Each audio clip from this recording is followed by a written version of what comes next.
It ain't the left side or the right side, then it must be the fin side. Inside. It ain't the left side. Thank you, Solo D. Welcome to another episode of On the Fin Side here with Kat and Paul. You can follow us on Facebook, Twitter, Spreaker, iTunes, YouTube, iHeartRadio, and on Spotify. Check out our merch store on thefinside.threadless.com. Here we are on the week of the NFL Draft, breaking down our final two positions. This one will be cornerback. Be sure to check out safety and our other positions on those various websites there. So, Paul, last year the Dolphins never put 6 defensive backs on the field. They never put 7. We should see more of those packages this year with Patrick Graham and with Brian Flores. Last year, Matt Burke only wanted to put 4 or 5 on the field at the time.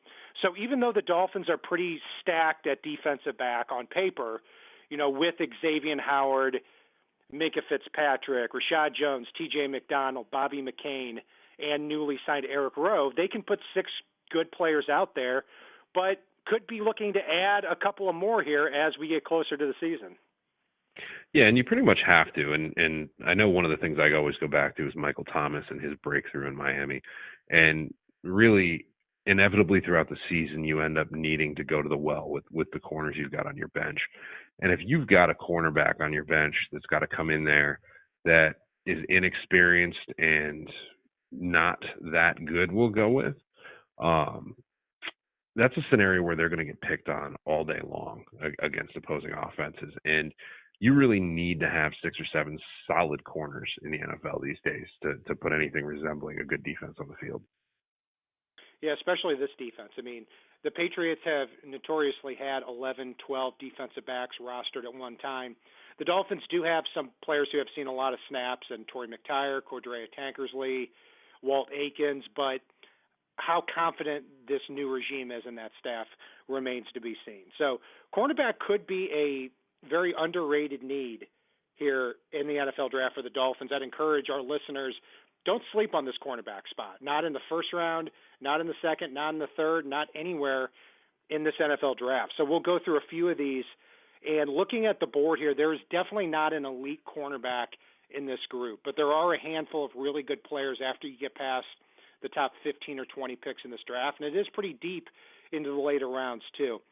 The two for this scheme that jump out at me, and what I'm looking for in this type of more man-to-man defense is I'm looking for stickiness down the field and being able to cover all the way down the field to take some pressure off the safeties. That's what this true man-to-man coverage defense is going to help with. And the two guys I see doing that more and more on tape than anybody else is, number one, Rock Ya-Sin from Temple. He's somebody that kind of a one-year wonder at Temple, 2 interceptions, 12 passes defended, but really brought it this year. And he also brought it to the Senior Bowl, too. I mean, he went down there and had a classic battle all week with Deebo Samuel, who's supposed to be a first or second round pick, too. And I think that he can really be that number 2 cornerback opposite Xavier Howard.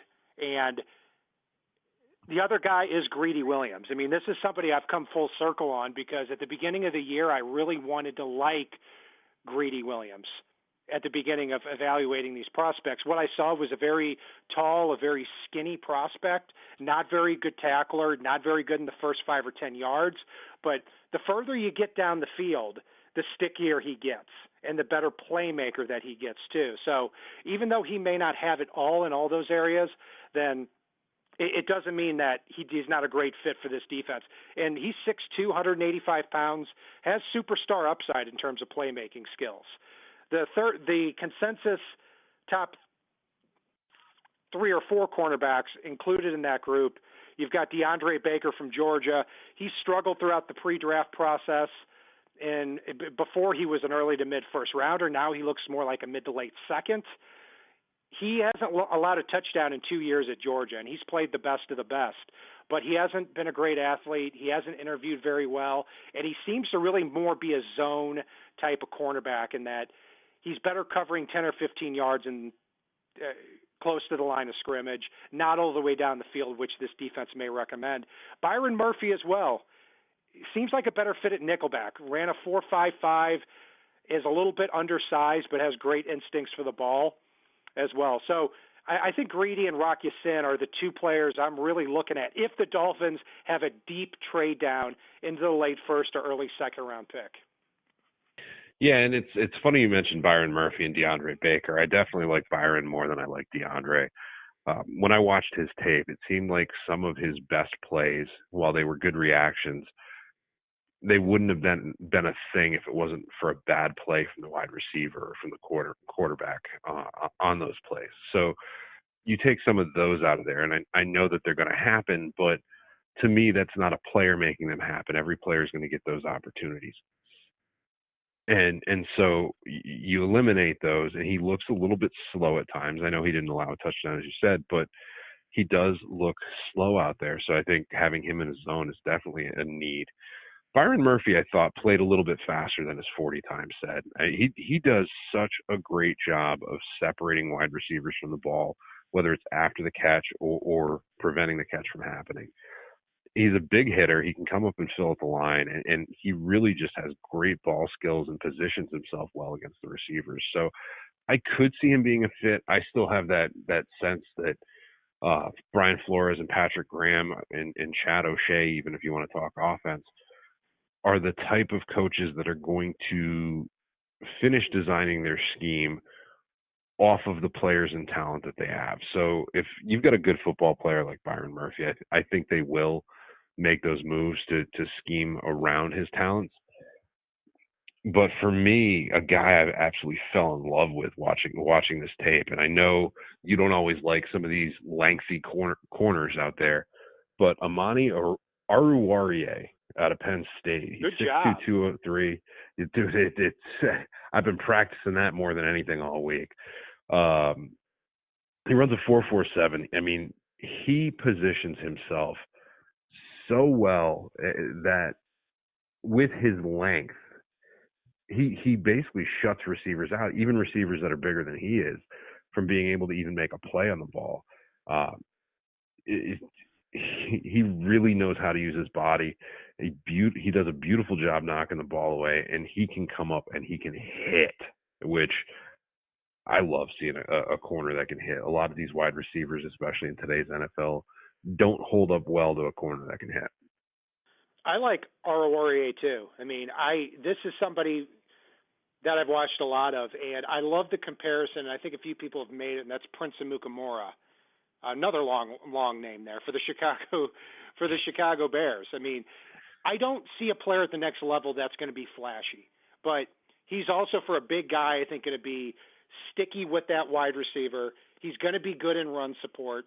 And even though he's not going to make flashy plays, he's not going to be a Patrick Peterson type of player, I think he's going to be a very good job in man coverage too. This is somebody in the second round that if the Dolphins looked at, I would have no problems with that whatsoever. A player that I really like coming out of the University of Michigan was David Long. And he's somebody that was very underrated throughout the year. Doesn't have great size, and even though he's fast, he's not 4.3 40 fast. He's more quick, and that resembled itself when he ran under 4 seconds in the 3-cone drill. Very, very bendy too, very sticky, and one of the lowest completion percentages in the college football ranks. I see him fitting very well in the slot as well as on the outside. I think he can do that too, and he presses the wide receiver and very skilled technique-wise in that as well. A couple other guys too that I hope. It's not that I think they're bad players, but I kind of hope the Dolphins stay away from them a little bit because I'd just come away a little bit underwhelmed if they were the second-round pick. First, Lonnie Johnson from Kentucky. There's some talk that he's been moving up boards after he ran a 4.4 at 6'2", 200-plus pounds. But when I watched him on film, he just looked okay. I mean, he was a big cornerback. I didn't see a lot from an athletic standpoint, and even though he was big, he wasn't that hulking shutdown corner on his side of the field. So could go late first, early second round. Hope the Dolphins stay away from him unless somehow he falls into the third. Sean Bunting from Central Michigan is also moving up draft boards too. I like him a little bit better, but still somebody that I don't think is worth the risk there in the second round.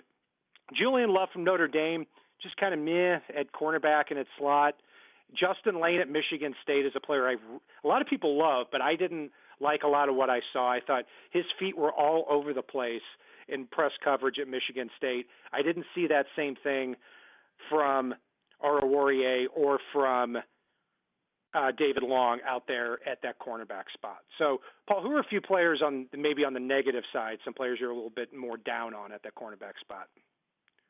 Well, I had drawn a line through. I had started watching that exact same guy from Kentucky, and basically I disliked it so much that I drew a line through him.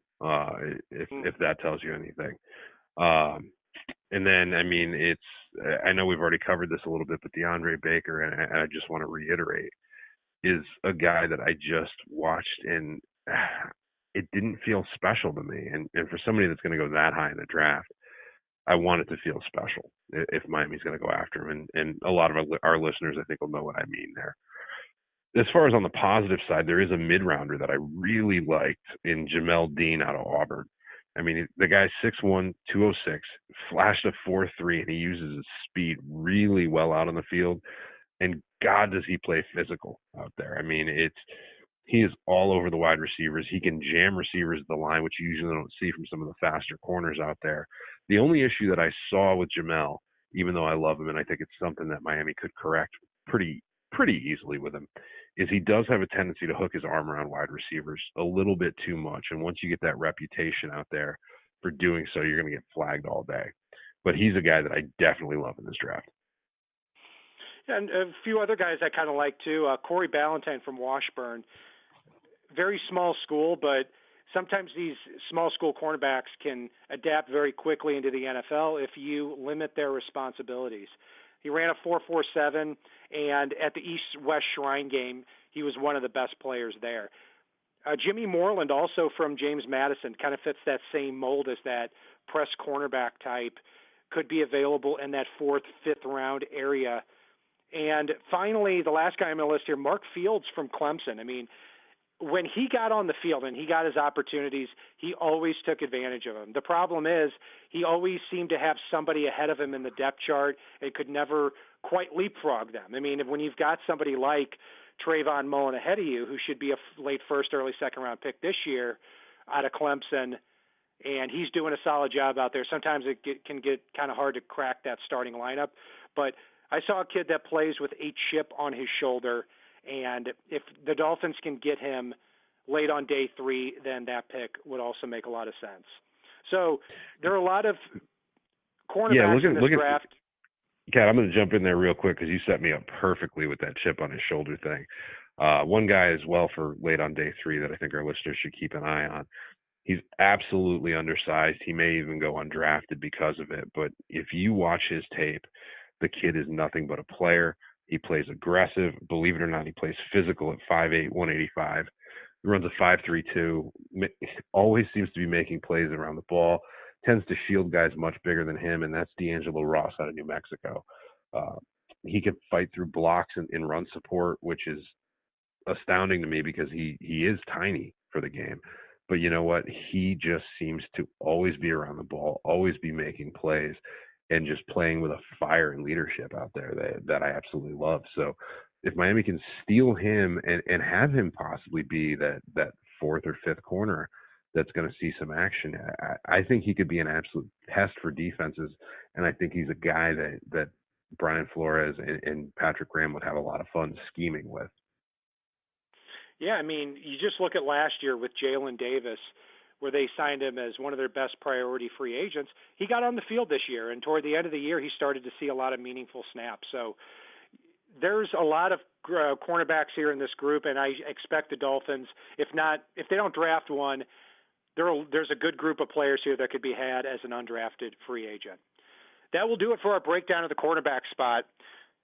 As we continue our NFL draft preview position by position, you can follow us on Facebook, Twitter, Spreaker, iTunes, YouTube, iHeartRadio, and on Spotify. And if it's not on the right side and it's not on the left side, it is on the fin side. Solo D, take us out. It ain't the left side or the right side, then it must be the fin side. It ain't the left side